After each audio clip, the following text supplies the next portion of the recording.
the topic with you guys. And today I have my first interview. And then my first interview is with JoJo, and who's my friend. I know her from international hiking in Shenzhen.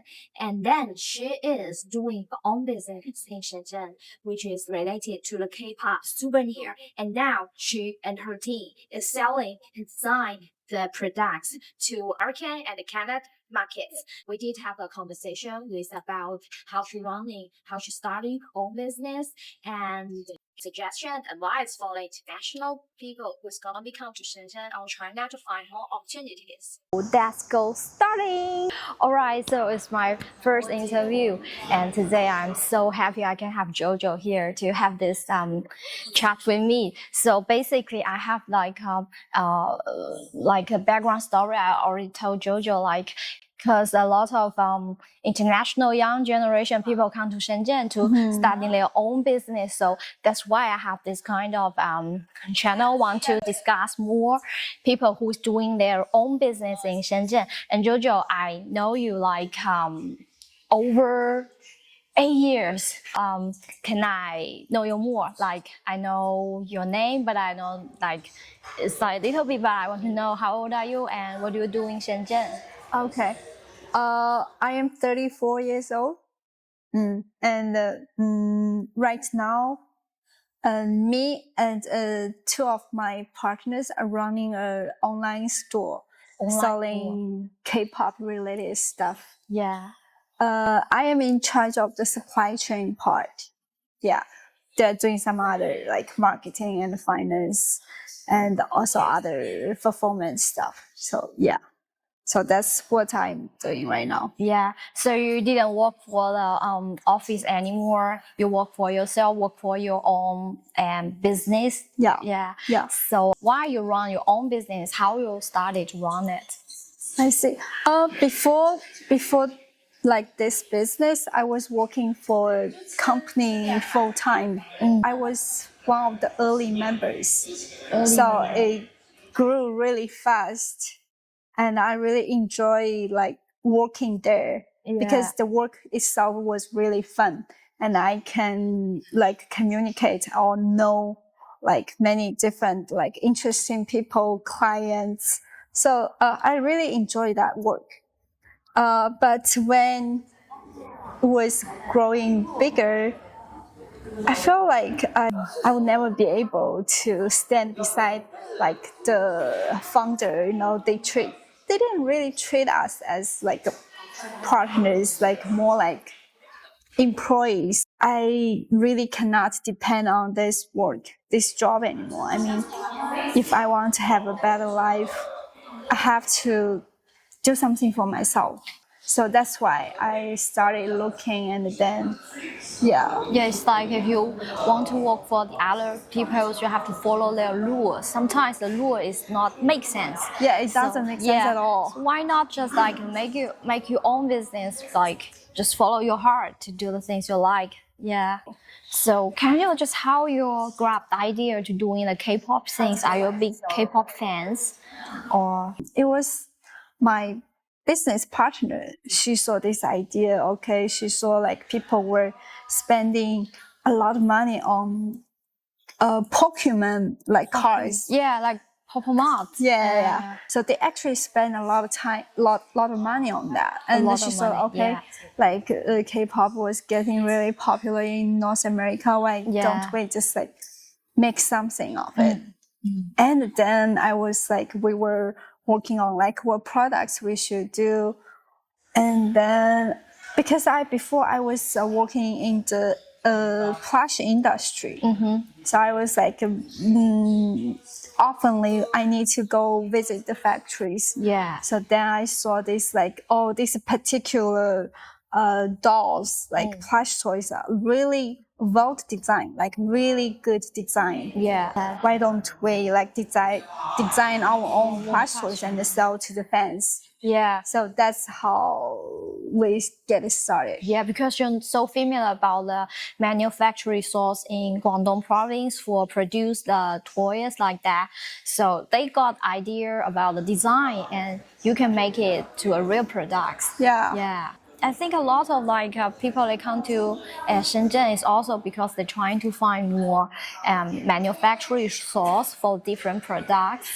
Yeah. So how many years you work for this industry? That kind of Like the toy was I worked there 5 years 5 years. before. Yeah. I was working for the previous company. Like we literally make like almost 1,000 like designs, Yeah. 1,000 plush toys each year. Year, yeah. we made a lot. So That's interesting because Shenzhen is famous for like a high-tech product, Yeah. high-tech electronic product like mobile phone, Huawei, or Yeah. the other things. But like you just give me a new idea, a new view about like Shenzhen still have a lot of different resources, especially for like toys. So do you think it will be if you when you communicate with the manufacturer, do you need to be pretty aggressive? Because I think they will be working in a different way, maybe. I think depends on the factory itself. Yeah. So if they are like the people like who actually really good at communicating, I don't think you have to be aggressive. You just need to like make it really clear what you want. Yeah. So, but sometimes, like some factories, they are pretty aggressive themselves. They don't really listen to what we want. Then I have to be really aggressive, like be very clear what we want. Otherwise, it's impossible to work together. But if it's a person he couldn't speak like a pretty fluency Chinese, that they can communicate with the manufacturer. I think nowadays, most of the factories they have like salesperson who actually speak English, even though not perfect English. I think with the tools like phone translation, AI, you can actually make things clear. It's still durable. Yeah. Can I know the story before you come to Shenzhen? Like I want to know how you're going, like where you're from, which part of China from? I'm from Jiangxi. Jiangxi province. The middle province in China. So from a very small town village. So I basically grew up in the countryside. Like from my childhood, I think I was a very wild kid. Growing up. Yeah. Because my parents were not around. Like I was with my grandparents, and my grandparents were pretty chill. They never say, "Okay, you cannot do that." They like unless I'm really like bad things like stealing or like making troubles. But we're basically pretty good kids. Yeah. Do you think your friends, like the friends around you, your child friends, have the kind of same situation? Like parents didn't stay with the kids? Yeah, I think they are a few of them. They actually stayed at home. But most of us, like our parents, were not with us. Yeah. So, do you think that will also like give you a kind of feeling more? You are more brave. You have more courage to try the things you want to do. I would say if the parents were around and be very accepting, like the kids feeling safe, I think those kind of kids will actually be braver. Yeah. Safety is pretty important. Yeah. So just like a stable family environmental, and then you will have enough like safety, and then you will be more brave. Yeah. And actually me and my brother, like we never doubted that our parents or our family didn't love us. We felt the love all the time, even though they were not around. Like that's something like we were so sure of. Because for our generation, a lot of people they are the single baby in their family. So I'm not sure because I'm not come from a single baby family as well. I have a sister, and she's like 6 years older than me, and I do think the childhood I spent with my sister, with my family, did make me have some difference with the single child. Yeah. I think like the sibling, childhood with sibling is, of course, it helped a lot, because even though you were in a bad situation, like you were alone, like your parents were not around, Yeah. but still, still you were not alone, because like your brother, your siblings were with you. Yeah. So you can, even though you had issues, problems, you can figure it out together. Yeah. So I think that's a difference. This really helps. Do you think you have anything different, like compared with your 20s? Like your 20s years difference? old? Yeah, something really different, something really changed in mind. I think I definitely fear more, but I think I'm still the same person at the same time. Like still being very honest to myself, just taking like adventures and risks. Yeah, I think I'm still the same person. Like, but you can control the boundary, like I definitely have more experience. So yeah. So you can try the things like, I know that there's a risk, but it's in my control. Yeah. Do you really know who you are now? I just wanted to like live a life that is interesting. Yeah, I Interesting. think, interesting. Be extraordinary, not in the successful way, like rich way, like the money wise, material wise. I don't want to follow the ordinary or regular way that people usually take.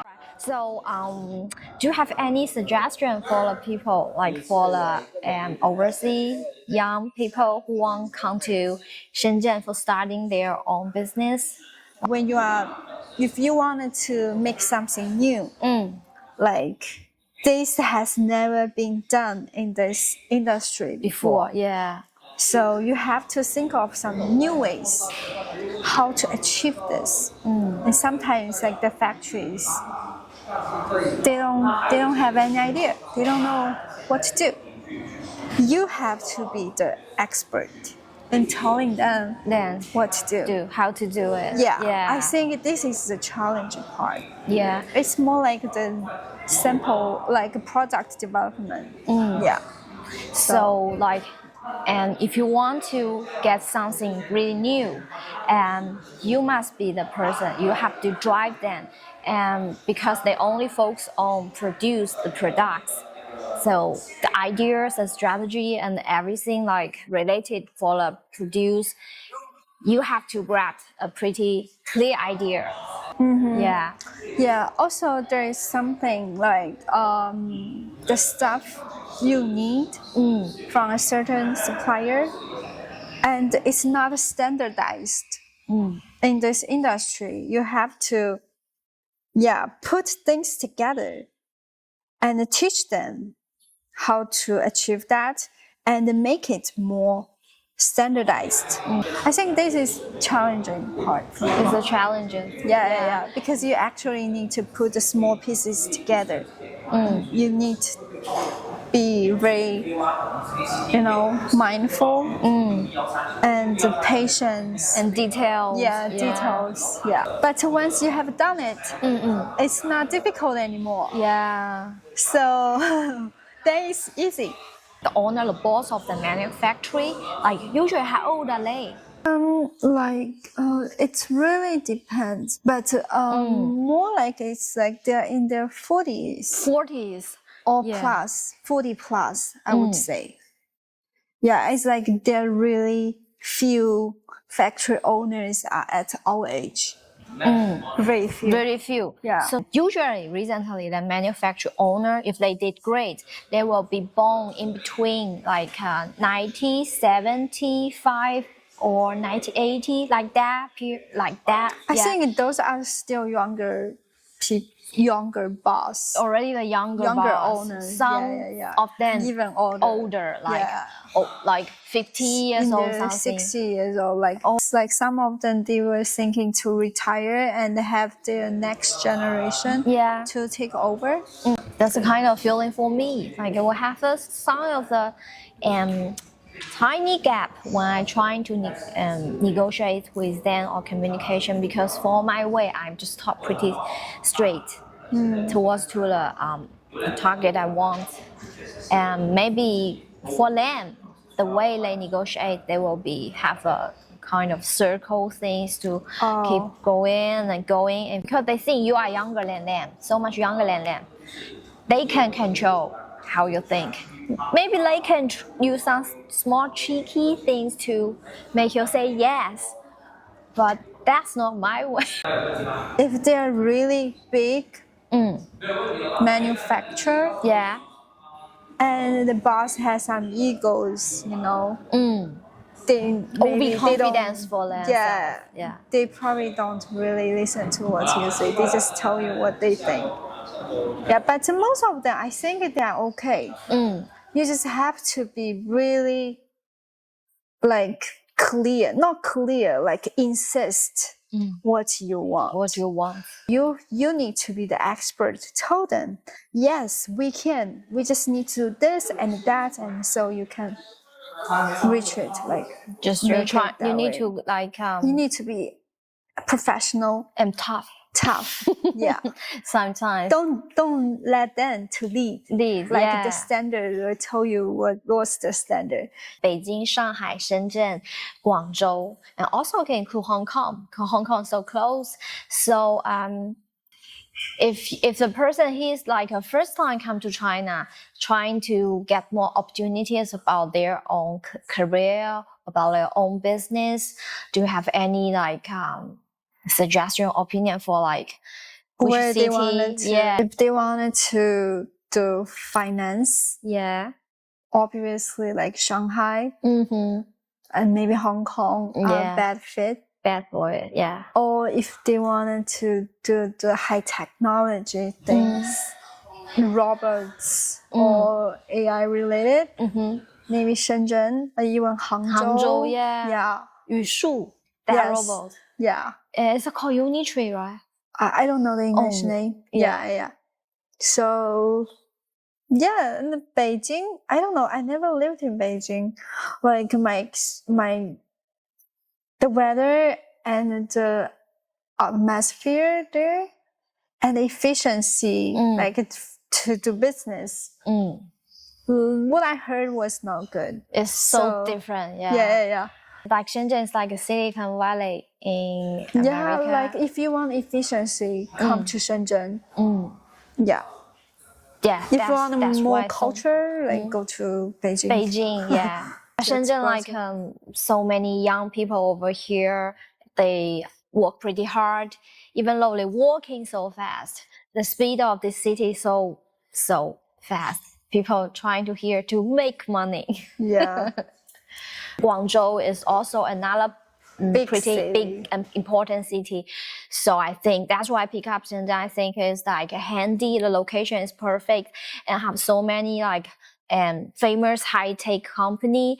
And even though when I trying to start my own business, I find it's not only high-tech things over here, like the jewelry, the clothes. In Shenzhen, Nanyou market, and then the jewelry in Shuibei, they are also a huge big. Yes, because we have Dongguan. It's more like Shenzhen's backyard. And Dongguan basically produce everything. Huge manufacturing town, like city. So your manufacturing is based in mine Dongguan as well? Still in Shenzhen because our products are really high level quality. High qualities. So we have to make sure the quality is right. I was visit Vietnam and in the early of this year in Chinese Spring New Year, and that's what I heard because before a lot of Chinese manufacturing they moved to Vietnam is because the policy in between China and America, right?